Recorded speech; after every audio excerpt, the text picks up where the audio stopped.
And we are back, ladies and gentlemen. We got smiles on our faces because life is good and we blessed and we can't complain about nothing. You heard? That is all. We appreciate y'all for tapping in with us on this this next episode of the Doing All Right. Ladies and gentlemen, we hot in the streets. Y'all go ahead and run the Crown Global Media YouTube page and hit subscribe right now because ish is happening. And we want y'all to get all those updates immediately. Bryan, somebody commented on our last video and it was like, I don't understand for the life of me why don't we just post the Doing All Right podcast right here on the Crown Global Media YouTube page? And I ain't say nothing to that person, but I said it in my mind when I read the comment. We want to put the Crown Global stuff to be studio stuff. You know what I mean? We want the first episode of Doing All Right to be in, because this still the Lombardi's podcast some kind of way. You know what I'm saying? This still the Lombardi's podcast on vochlombardi. But over there, where you at, it's going to be episode 1 of the Doing All Right podcast on Crown Global Media. You know what I'm saying? So we're not putting episodes over there yet because we're still in boxes. Bryan is in that box. I'm in this box. But when I can reach out and grab him and shake his hand after the show, that'll be episode 1 of the Doing All Right podcast on Crown Global Media. So I know y'all excited, man, but, you know, just enjoy the Lombardi's until the Doing All Right gets kicked off. You know what I mean? Well, I really appreciate something, too, and thanks to the folks at all that watch and consume our content. I want to say thanks to you, though, because on crownglobalmedia.com, on our page, all our shows do go over there. So, you know, you can if you just want to watch. But no, it's been, you know, you and I have had this partnership now for a little over a year. It continues to grow. It's grown because of Crown Global Media. It's going to be a part of that. So, yeah, I just appreciate that this show does go over to crownglobalmedia.com. You can see all the stuff. You can see all of Voch's work there. You can see his breakdowns. He did a great breakdown yesterday. It was with his offense, defensive lineman stuff. But everything that we're going to do is, I've never, as I was telling Voch, just transparent here. I was telling Voch, I've never learned more about cameras and lenses and lighting and all that stuff. You and I just come out here and talk, but there are people now that are going to make us look even like to the point where it's like, oh wow, you need makeup kind of a thing. But you know, that's where that's what we got going outside the doors here right now as we speak. So, but look forward to that coming here very, very soon. As long as there's a camera for my hand-painted Oxford tassel loafers from London, Bryan, bro. As long as I told Zach Rowe, who's our executive producer of the Doing All Right. I told Zach, I go, camera 4 needs to be on down on Voch's shoes when he does his film breakdown, so he can show everybody what kind of manly footwear he's breaking out that day. Shouts out to my guy Bismarck, man. We ain't doing nothing else, man, Bryan. I was talking to somebody, man. I was talking to Will Still or something. I was just talking to Will. We was chopping it up. And me and him was at the Frisco camp practice last year. Yeah. And boy, it was a glorified little walkthrough, Bryan. Woo. You know, all the people wanted to come out and say hey to the Cowboys, and we was just, it almost felt like a pep rally, Bryan. You know what I mean? Yeah. Like we just having a parade on a damn football field, and we just going to do some walkthroughs of 7-on-7. Man, Bryan, one of my sources, the damn Illuminati, one of my sources hit me. I won't say which one. It was like, nah, man, we going full pads. Ooh, full pads. On Tuesday and Wednesday. I say, damn. You know what I mean? I wonder where that comes from, Bryan. I wonder if that is a response to maybe the first 2 preseason games not looking all that great. I wonder if I'm Brian Schottenheimer. We're going to do padded practices anyway. Pete Carroll did padded practices. I'm going to do padded practice. Bryan, I wonder if this goes back to dirty macking in the way that, you know, when Brian was like an understudy, Brian Schottenheimer was an understudy to Mike McCarthy and his administration. You know, maybe he didn't appreciate all this walking through. Like, man, we could sure work on some toughness right now. We could sure work on some 11-on-11, work on some pass, some thumping, some, you know, whatever it is that we can be working on. And I know we back in Frisco, but, man, we walking through, man. If I was the head coach, I'd be doing things differently. Bryan Broaddus, what do you think the idea, the mindset is behind Brian Schottenheimer leaving Oxnard coming to Frisco and said, we're going to keep the damn pads on in front of everybody. Yeah, I think it's actually part of his DNA, though, from his father. I think that Marty was a tough ball coach. We've talked about that. We don't have to go into all that again. But I do think there's some times, and you're absolutely right. The thing that happens to you at training camp, especially when you go away, like the Cowboys do, is that you go away for that period and then you come home, and then everybody takes this deep breath like training camp's over. Mm. And Brian Schottenheimer is reminding his team it's not over. Training camp is not over. Training camp will be over when we play this game on Friday against the Atlanta Falcons, and then we'll start into getting ready to, make the cuts and then get ready for the Philadelphia Eagles, the following Thursday. That's where he's trying to keep the mindset of like camp is not over. There's still things that we have to do. I really appreciate the fact that he said, "Hey, we're going to have full padded practices. We're going to evaluate the practices and see if guys if guys need more work. We'll give them more work in the Atlanta game. We'll see. We'll see how these practices are." He's just reminding his team that training camp is not over. And usually, when you leave the settings of Oxnard and come home, it is that, oh, wow, we're done.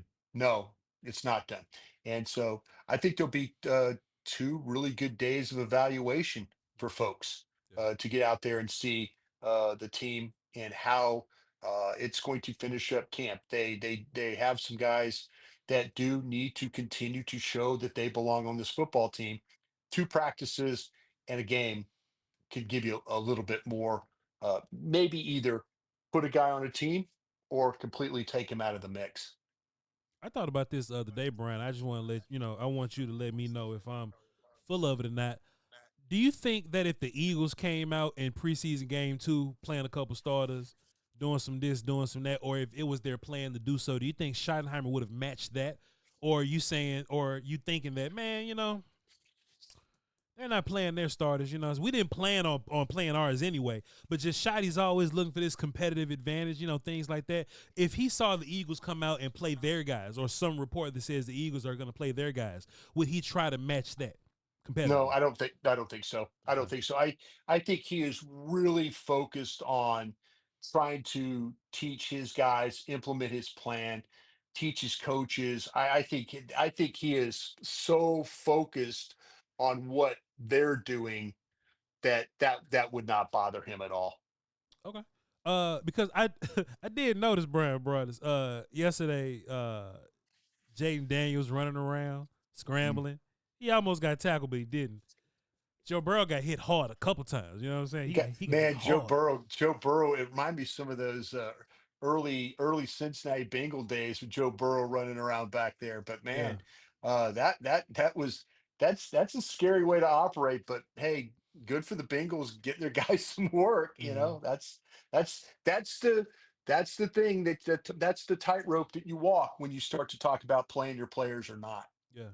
And I don't know why I thought it, but I just feel like this whole like why.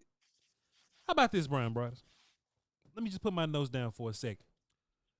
Take the Cowboys offense that we've been seeing in camp, Woo! Mm-mm, right? Just take what we've been mm-mm. seeing in camp. Then take the Cowboys offense that we've been seeing in these preseason games, right?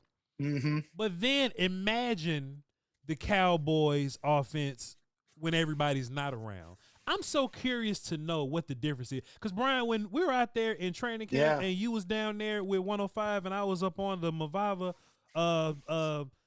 Resort and Suites in San Manuel section, Brian, there was the real practice where they're playing Yeah. trap music.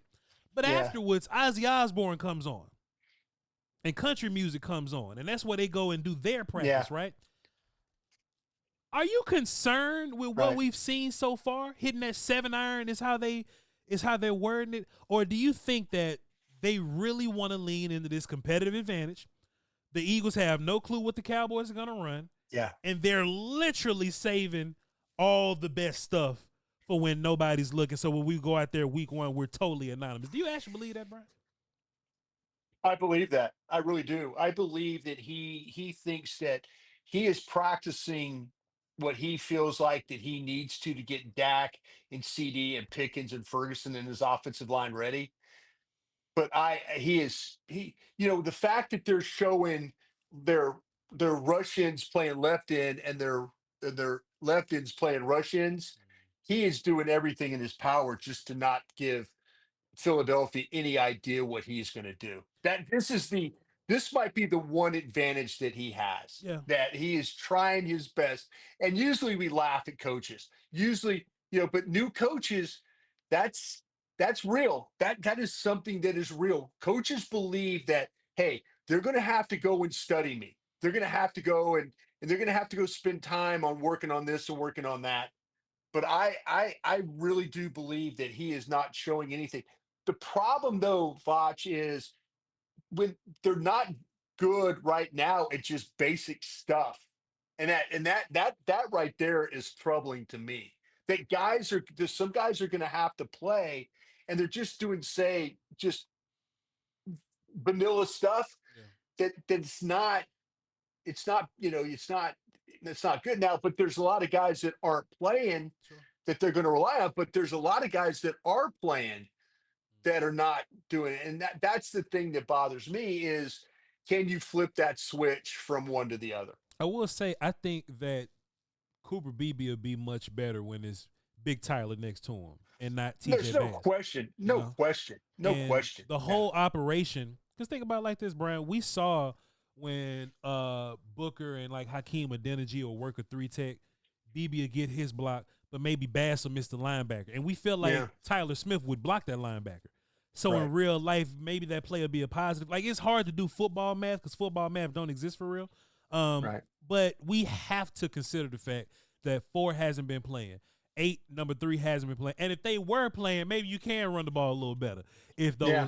those wide receivers are out there. So even listening to Schottenheimer talk, oh yeah, man, hey man, let me be careful because Fangio listening. You know what I mean? You Yeah. listen, he'll just say it press conference. Hey man, Fangio's gonna be watching this. Hey Fangio, Austin Richards running, he's doing motions and shit. You know what I mean? Like he's aware that the Eagles are paying attention. I would say.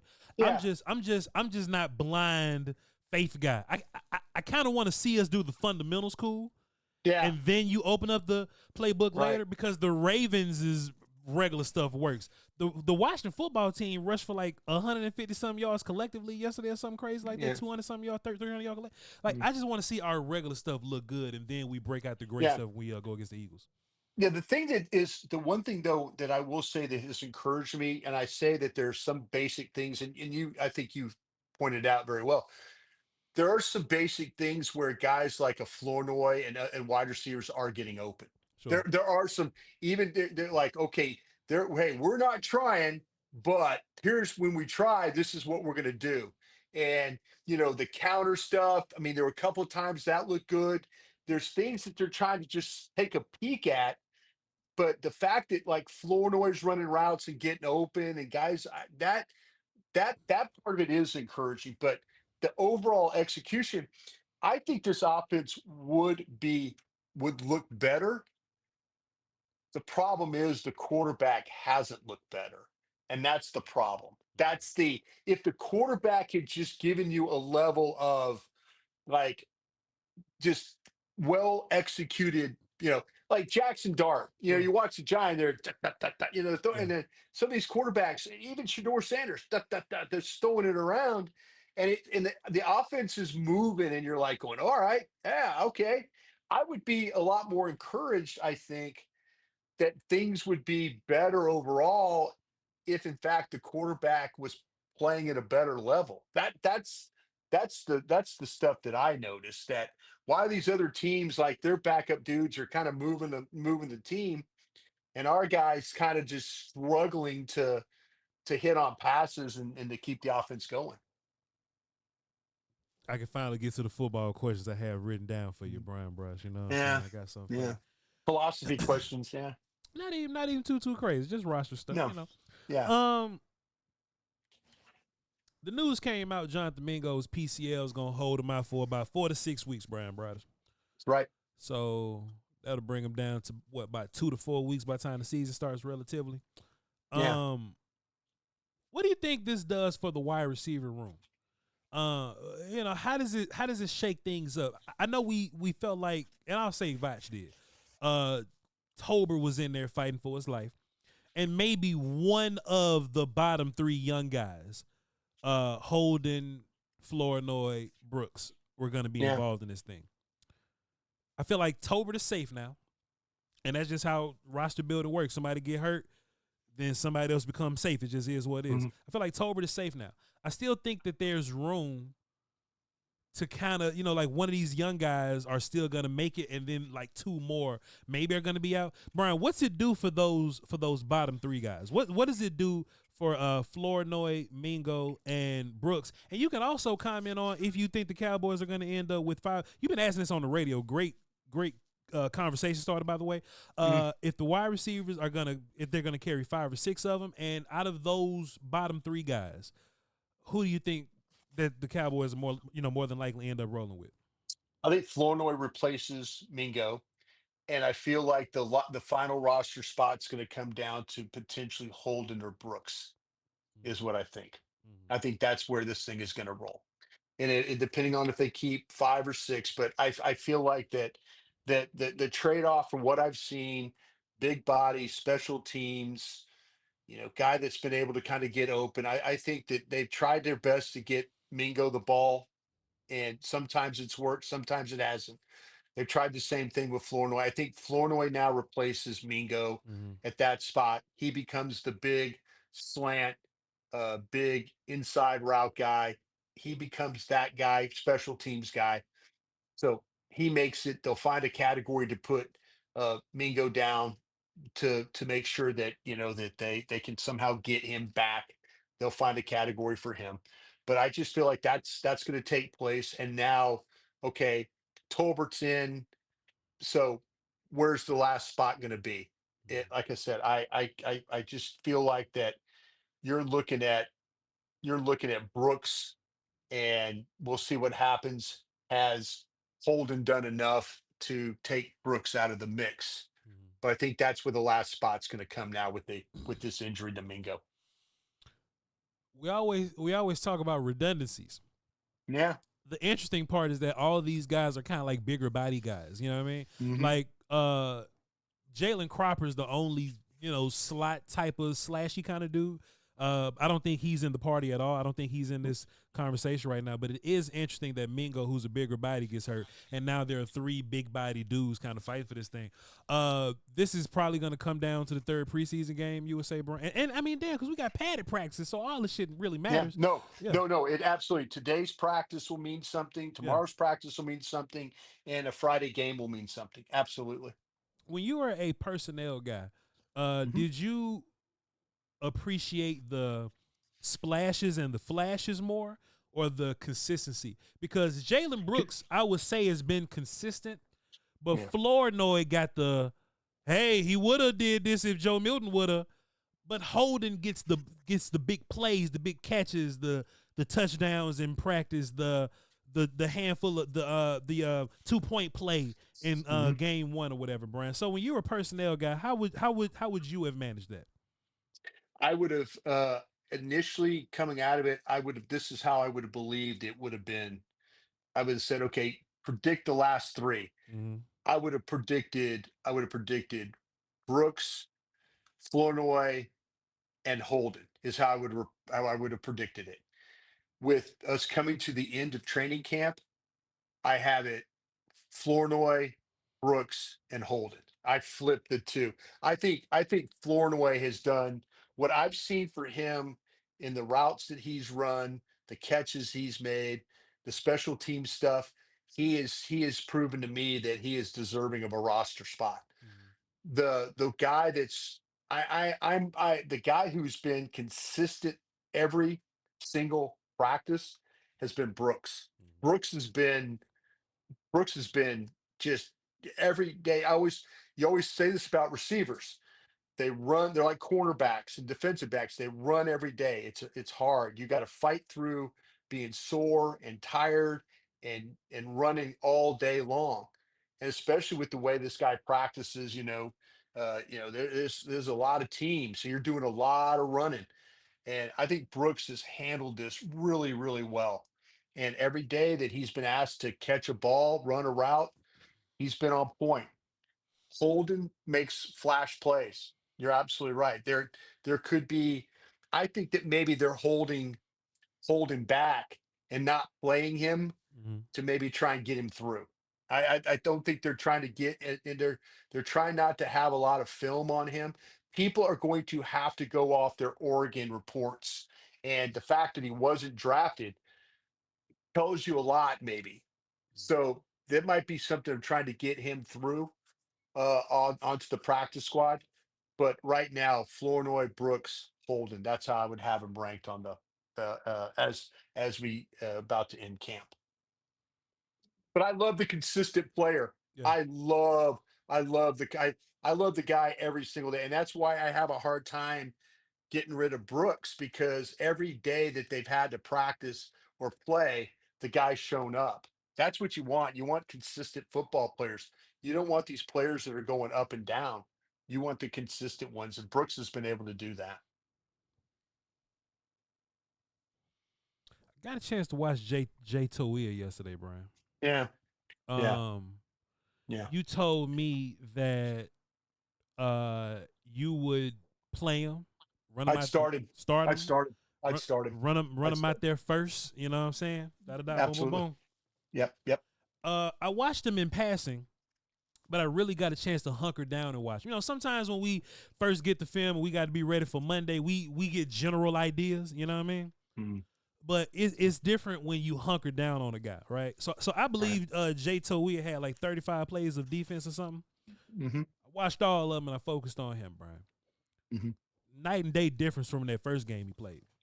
Sure was. I think the first game he ended up sideways a bunch. He ended up, Sure.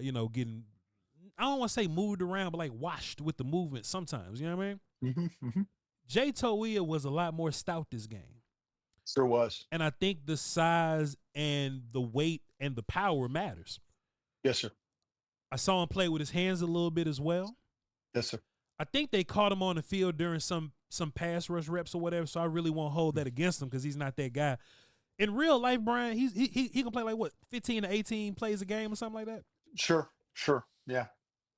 If I subtract some of those passing reps that he was out there, Brian, I think that's a damn good day for like a run stopping one Yeah. tech kind of character. This is something that's interesting.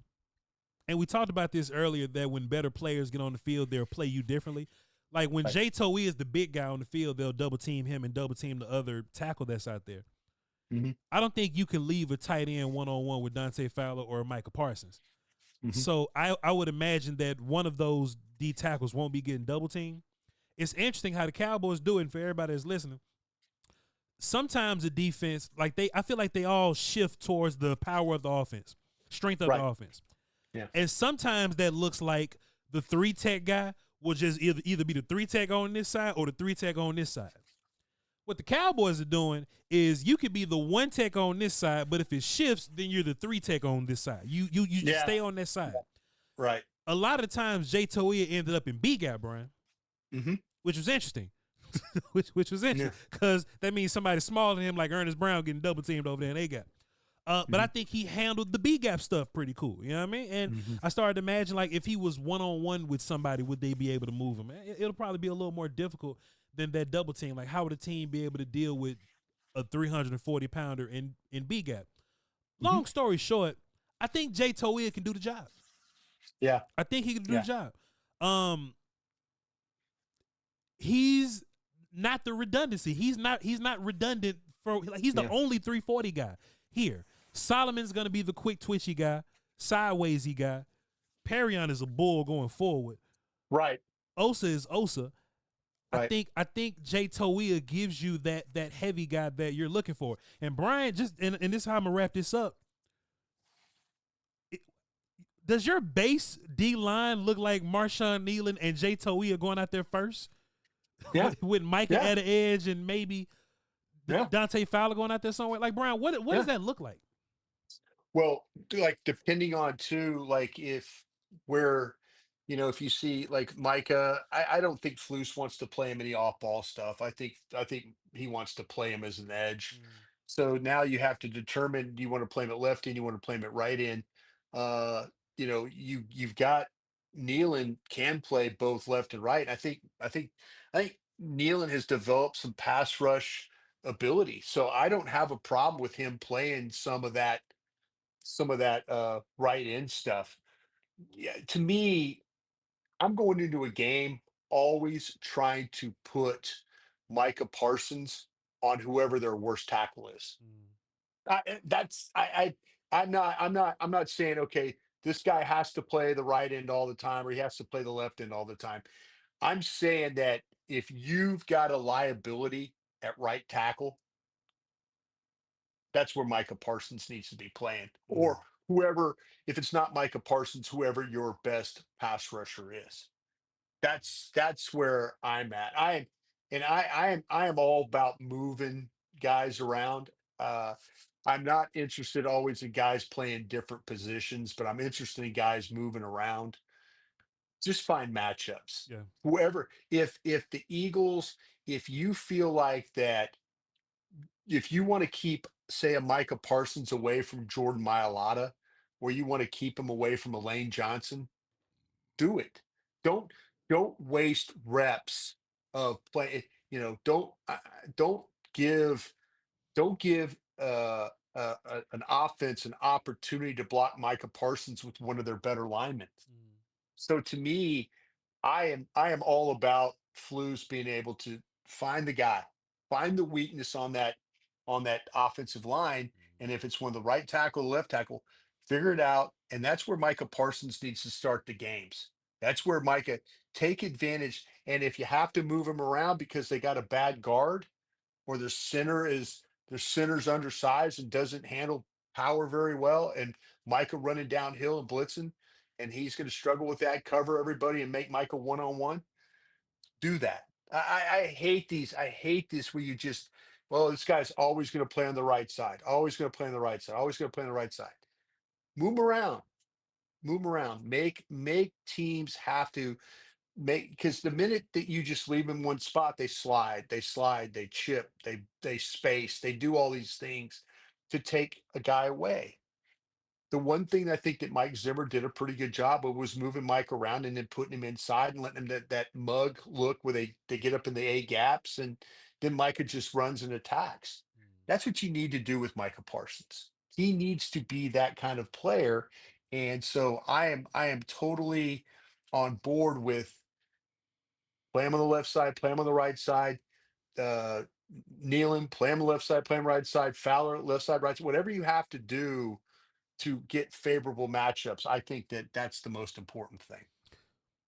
Stop the run first, then then run that Yeah, NASCAR but package out see, there. but Yeah. but but but Voch, Yeah. and you know this because you know this, and I guarantee you when we get here and we start breaking down videos and Mm. talking and showing people, okay, this is what happened. This is how you play. This is how you play run defense. Sure. Boom. I'm gonna show you that. This is how you don't play run defense. I'm going to show you that. And you don't need to be a former scout to understand this. When with a team that is light up front, they're going to have to play with movement. They're going to have to play with gaps, and they're going to have to fill gaps, and they're going to have to play for each other and not try and be heroes. They're going to have to do their assignments. They play their assignments. They could be fine playing run defense. We saw it against the Ravens early when it was. We talked about Sam Williams on the crash, and then now you got penetration, and then you got guy at the point of attack and a guy over the top, and everything's accounted for. If Dallas plays run defense that way, the margin of error is really small. But if they play it that scheme that way, and I think that's how they're going to have to play it, they are going to have to be able to be gap sound and be able to get off blocks and do what they need to do to be able to hold up. But they're capable because I've seen them do it. I've seen it against their own in practice. I've seen them fit the right way. Yeah. But that run defense is all going to be about fits. Is that it's going to be about fits and it's going to be about assignments. And if they execute both, they've got a chance. If they don't, if one of them breaks down, they're going to give up some. They're going to give up some yards rushing the ball. Appreciate you, Bryan Broaddus. Appreciate you, my friend. Good show. Thank you. Good show.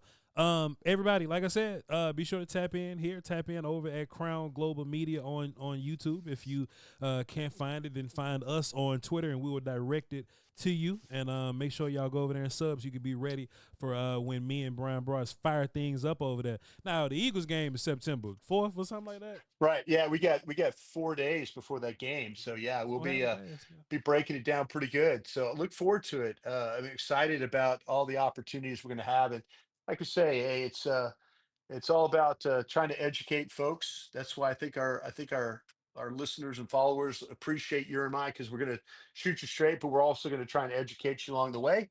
And I promise you, if I don't know, I'm going to ask somebody that does know. Like I'll ask the defensive coordinator, why the hell, Matt, did you do that? Yeah. And I can get an answer back from him. So that's fire. VOCHLOMB. I don't have those sources yet, Brian. VOCHLOMB. you're working on it. I know you're working on these sources. I know what you're doing. This is my first year. I've been YouTubing for a long time. This is my first year in the system. You know what I'm saying? You know, but I got my time. And y'all follow BRYN Broaddus for all your updates and just ask some questions since he's back answering them now. All right. We love y'all 2 pieces. We'll catch y'all next time and we'll give y'all information on how to get a Crown Global Media vest. All right. Peace.